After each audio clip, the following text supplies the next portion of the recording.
Hello friends, welcome to my YouTube channel. तो आज हम सुनाने जा रहे हैं आपको राधा अष्टमी की पौराणिक कथा। तो सुनिए। शौनक जी कहते हैं कि हे अति बुद्धिमान सूत जी, किस कर्म के कारण मनुष्य उस भव सागर को पार करके गौलोक में जाता है जिसे पार करना बहुत कठिन है। और हे सूत जी, राधा अष्टमी तथा उसके उत्तम महत्व के विषय में बताइए।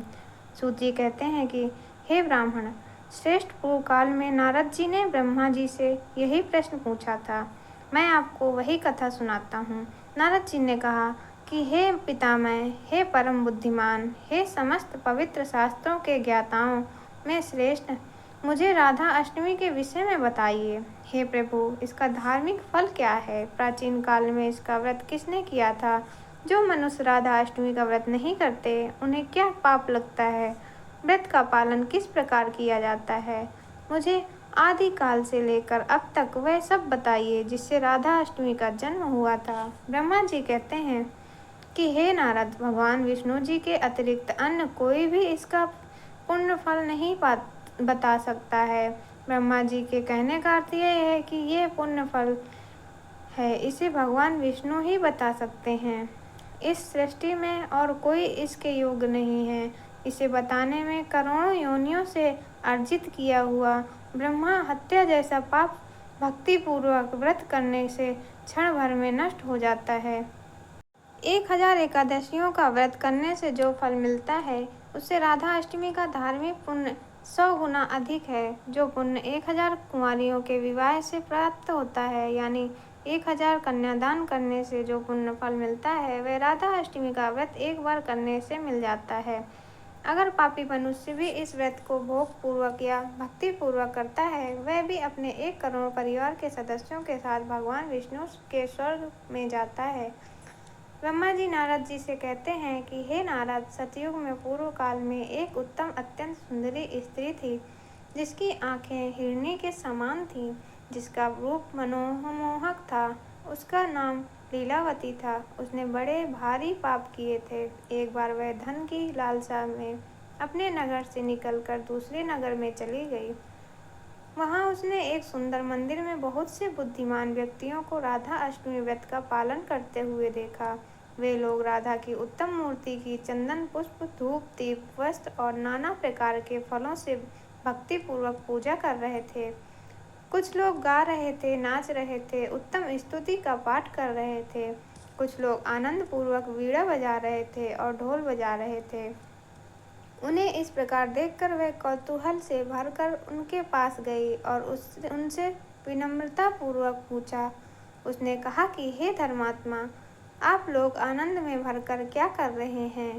पुण्य आत्माओं, मुझे बताओ। व्रत के पालन में तत्पर तथा दूसरों का उपकार करने में रुचि रखने वाले वे भक्तजन बोले कि आज वह अष्टमी आ गई है जिस दिन राधा जी का जन्म हुआ था, अर्थात शुक्ल पक्ष की अष्टमी तिथि। हम लोग इसे सावधानी से कर रहे हैं।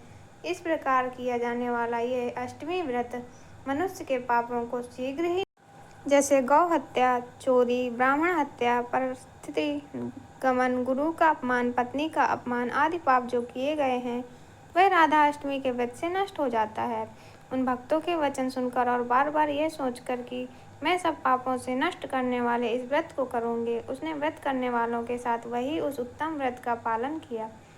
समय आने पर वह पतिव्रता स्त्री सर्प के डसने से मर गई। तब यमराज की आज्ञा से पास और हथौड़े लेकर यम के दूत वहां आए और उसे बहुत कष्ट देकर बांध दिया। जब उन्होंने उसे यमलोक ले जाने का निश्चय किया, तब शंख और गदा धारण किए हुए भगवान विष्णु के दूत वहां आए। वे अपने साथ सोने का बना हुआ शुभ विमान लाए थे जिसमें राजसी हंस जुड़े हुए थे। उन्होंने चक्रों के किनारों से पास को तुरंत काटकर उस पाप रहित स्त्री को रथ में बुला लिया। वे उसे विष्णु जी के मनोहर नगर गोलोक में ले गए, जहाँ व्रत की अनुकूलता के कारण वे भगवान श्री कृष्ण और राधा रानी के साथ रहने लगी। हे नारद, जो मूर्ख मनुष्य राधा अष्टमी का व्रत नहीं करता उसे सैकड़ों करोड़ों कल्पों तक भी नरक में मुक्ति नहीं मिलती।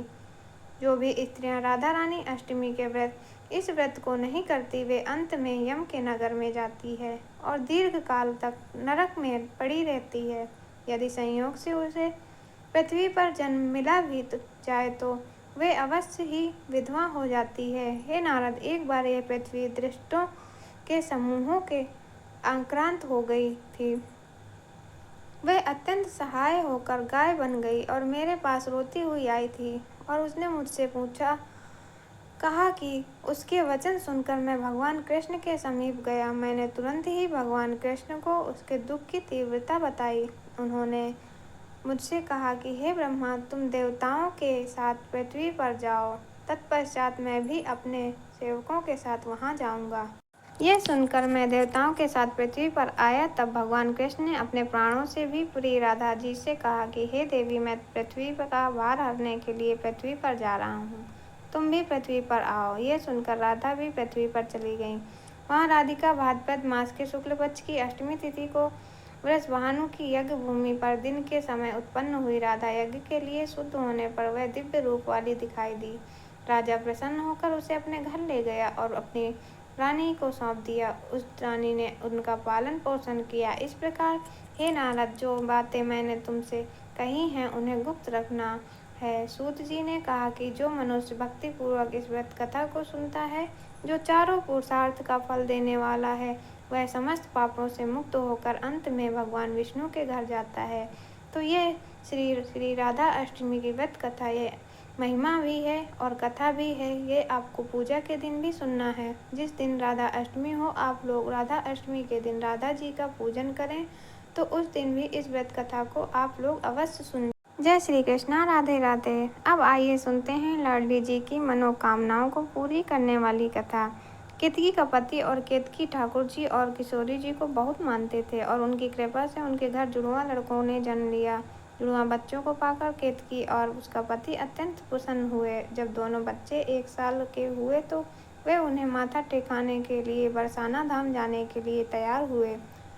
केतकी का पति बहुत ही संपन्न व्यक्ति था। ठाकुर जी के नाम के साथ साथ उसके पास धन की कोई कमी नहीं थी। जिस गाड़ी में उन्होंने बरसाना धाम जाना था, वह गाड़ी अचानक से काफ़ी विलम्ब के चलने लगी। केतकी ने कहा कि अब हम घर नहीं जाएंगे, हमें तो जाना ही जाना है। तो केतकी के पति ने वहाँ पर कोई दूसरी गाड़ी जो कि वातानुकूलित अर्थात उसमें एसी नहीं थी, उसी में बैठ गए। रात का समय था। केतकी और उसका पति उस गाड़ी में बैठकर बरसाना धाम को चल पड़े। केतकी अपने बच्चों को लेकर बैठी हुई थी। पास ही एक साधु महात्मा भी बरसाना धाम को जा रहे थे। जब रात को सब सो गए तो केतकी का एक बालक, जो कि घुटनों के बल चलना शुरू कर दिया था, न जाने वह नींद में घुटने के बल चलकर कब उस साधु महात्मा की झोली में जाकर सो गया। महात्मा को भी नहीं पता चला था कि कब बालक आकर उनकी झोली में सो गया, और इसके बारे में केतकी को भी कुछ पता नहीं चला, न ही उसके पति को पता चला। जब सुबह हुई और बरसाना धाम आने वाला था तो साधु महात्मा उतर गए, लेकिन जब केतकी उतरने लगी तो उसने देखा कि उसका एक बालक नहीं है, तो वह बहुत घबरा गई। उसने अपने पति से कहा कि हे, हमारे 2 बालकों को में से एक बालक कहाँ गया? तो उसका पति भी बहुत घबरा गया। घबराहट के कारण वे इधर उधर भागने लगे, अपने बच्चे को खोजने लगे, लेकिन उन्हें अपना बच्चा कहीं नहीं मिला। केतकी का तो रो रो कर बुरा हाल हो गया। वह रो रो कर कह रही थी, किशोरी जी, ठाकुर जी, हम तो आपके दर्शन करने आए थे। आपने बालकों को आपके यहाँ माथा टिकाने के लेके आए थे, लेकिन ये क्या, मेरे दोनों बालकों में से एक बालक कहाँ चला गया? केतकी अपने बच्चे के वियोग में बार बार मूर्छित हो रही थी। उसका पति कभी बच्चे को संभालता तो कभी केतकी को। केतकी जब भी होश में आती अपने बच्चे के बारे में पूछती, लेकिन उसका बच्चा बहुत ढूंढने के बाद भी नहीं मिला। किशोरी जी की तो कुछ भी और इच्छा थी, क्योंकि उसका लालन पालन तो कहीं और लिखा हुआ था। केतकी निराश होकर अपने पति से बोली कि अब दर्शन करने नहीं जाऊंगी, जब तक मेरा बच्चा मुझे नहीं मिल जाता तब तक मैं किशोरी जी और ठाकुर जी के दर्शन नहीं करूंगी। उसके पति ने उसे बहुत समझाया, लेकिन केतकी की ऐसी दुर्दशा देखकर वह भी उसे ज़्यादा नहीं कह सकता और वह वापस रोते बिलखते घर को आ गए। और उधर जब महात्मा ने बरसाना धाम जाकर अपने झोले को खोला तो उसमें एक बालक को देखकर वह हैरान हो गए कि ये मेरे झोले में बालक कहाँ से आ गया। वह इधर उधर बाहर निकलकर देखने लगे, लेकिन उस बालक के माता पिता के बारे में कुछ पता नहीं चला। अब थक हार कर महात्मा ने उसे किशोरी जी का बालक समझकर अपने पास ही रख लिया। वह महात्मा किशोरी जी का अनन्य भक्त था। वह हर रोज लाडली जी के मंदिर की खूब सेवा किया करता था। वहाँ किशोरी जी के वस्त्रों को व्यवस्थित करता, किशोरी जी के मंदिर की बुहारी करता और साथ साथ में बालक को भी ले जाता। धीरे धीरे बालक में भी उस साधु के संस्कार आने शुरू हो गए। सब काम करने के बाद वह बालक और महात्मा मधुकरी मंगल अपना पेट भरते। अब धीरे धीरे बालक बड़ा होने लगा और किशोरी जी की सेवा करते उसे किशोरी जी की हर आदत के बारे में पता चल गया था। अब किशोरी जी प्रसन्न है। किशोरी जी को आज कौन सा वस्त्र धारण करने का मन कर रहा है, कौन सा भोजन पाने का मन कर रहा है, उसे किशोरी जी के हाव भाव से पता चल जाता था। तो वह गोसाई जी से बोलता, किशोरी जी को आज ये भोजन का भोग लगाएं, ये वस्त्र धारण कराएं। गोसाई जी उसका सब कहना मानते थे और उसे किशोरी जी का बेटा कहते थे। अब वह बालक 12 वर्ष का हो चुका था। केतकी अब तक अपने बेटे को नहीं भूल पाई थी और न ही वह कभी उसके बाद लाडली जी के दर्शन करने गई। एक दिन केतकी के पति को बरसाना धाम के पास ही किसी काम में जाना था, तो वह वहां पर गया। उसकी बहुत इच्छा हुई थी कि आज किशोरी जी का दर्शन किया जाए। केतकी को बिना बताए ही वह किशोरी जी के दर्शन करने चला गया। जब वह वहां पर लाडली जी के दर्शन कर रहा था, तभी उसे वहां पर एक बालक दिखाई दिया। उसे लगा कि इस बालक को मैंने कहीं देखा है, क्योंकि जुड़वा होने के कारण उसके बेटे की शक्ल उस लड़के से मिलती जुलती थी। उस लड़के को इतनी लगन से किशोरी जी की सेवा करते देख केतकी का पति मन ही मन प्रसन्न हो रहा था कि इस लड़के में किशोरी जी के प्रति कितनी श्रद्धा है, कितने अच्छे संस्कार हैं इसके माता पिता के। तभी वहां पर वही महात्मा आकर उस बालक को बोले, चलो बेटा, मधुकरी का समय हो गया है, चलो मांग कर लाते हैं। केतकी के पति ने देखा कि क्या यह लड़का इस साधु महात्मा का बेटा है। वह जाकर उस साधु महात्मा से बोला, बाबा, क्या ये आपका बालक है? आपने इसको कितने अच्छे संस्कार दिए हैं। बाबा ने केतकी के पति को सूझकर राधे राधे कहा और कहा कि मैं इसका पिता नहीं हूँ, इसके माता पिता तो किशोरी जी हैं और लाल जी हैं। मैं तो सिर्फ इसका नाम का बाबा हूँ। इसे किशोरी जी ने मेरी झोली में डाला था। केतकी का पति बोला, मैं कुछ समझा नहीं बाबा। महात्मा जी बोले, मैं लाडली जी के प्रांगण में खड़ा हूँ, इसलिए झूठ नहीं बोलूँगा। उसने बताया कि कैसे उसे बालक गाड़ी में से उसकी झोली में मिला था। केतकी का पति ये सुनकर हैरान हो गया। उसने महात्मा जी से कहा, आप कृपा करके सब कुछ विस्तार से बताएं। बाबा ने बताया कि आज से 12 साल पहले कैसे ये बालक उन्हें मिला था। ये बालक 1 साल का था। वह ये बात सुनकर केतकी का पति काफी देर चुप रहा। उसे कुछ सूझबूझ नहीं आ रहा था। वह कभी बालक को देखता तो कभी साधु महात्मा को और कभी किशोरी जी की तरफ देखता। ये कैसी लीला है किशोरी जी। एक दिन ऐसा था कि आपने हमारा बालक हमसे छीन लिया था और आज इतने वर्षों बाद इस रूप में मेरा बालक मेरे सामने आएगा, ये तो मैंने सोचा भी नहीं था। उसने बाबा को बताया कि उस समय वह और उसकी पत्नी उस गाड़ी में सफ़र कर रहे थे, तभी उसका एक बालक गुम हो गया था। तब से उसकी पत्नी का बहुत बुरा हाल है। महात्मा ने कहा, ये किशोरी जी की लीला है, किसको कहाँ पालना है ये तो वही जाने। केतकी का पति झोली फैलाकर उस बाबा के चरणों में पड़ गया और कहने लगा, कृपा करके मेरा बालक मुझे वापस दे दो बाबा। मेरी पत्नी इसका इंतजार करते करते बहुत बीमार हो गई है। महात्मा ने कहा, ये मेरा बालक नहीं है, ये तो किशोरी जी का बच्चा है। आप लाडली जी से आज्ञा लेकर इसे ले जा सकते हैं। उस बालक को जब पता चला कि मैं इस महात्मा का नहीं बल्कि जो व्यक्ति सामने खड़ा है उनका बालक हूँ, तो उसे विश्वास नहीं हुआ। जब महात्मा ने उसे दोबारा कहा कि ये तुम्हारे पिताजी हैं, आज से तुम इनके साथ रहोगे, तो वह एकदम से अपनी जगह से थोड़ा पीछे हटता हुआ बोला, नहीं नहीं बाबा, मैं लाडली जी और आपको छोड़कर कहीं नहीं जाऊंगा। लेकिन महात्मा ने कहा, बेटा, तुम्हारी जन्म देने वाली माता तुम्हारा इंतजार कर रही है। उस बालक को महात्मा ने इतने अच्छे संस्कार दिए थे कि वह अपने पिताजी और माता की व्यथा को सुनकर उसका मन पसीज गया। किशोरी जी आज्ञा लेकर वह अपने पिता के साथ अपने घर चला गया।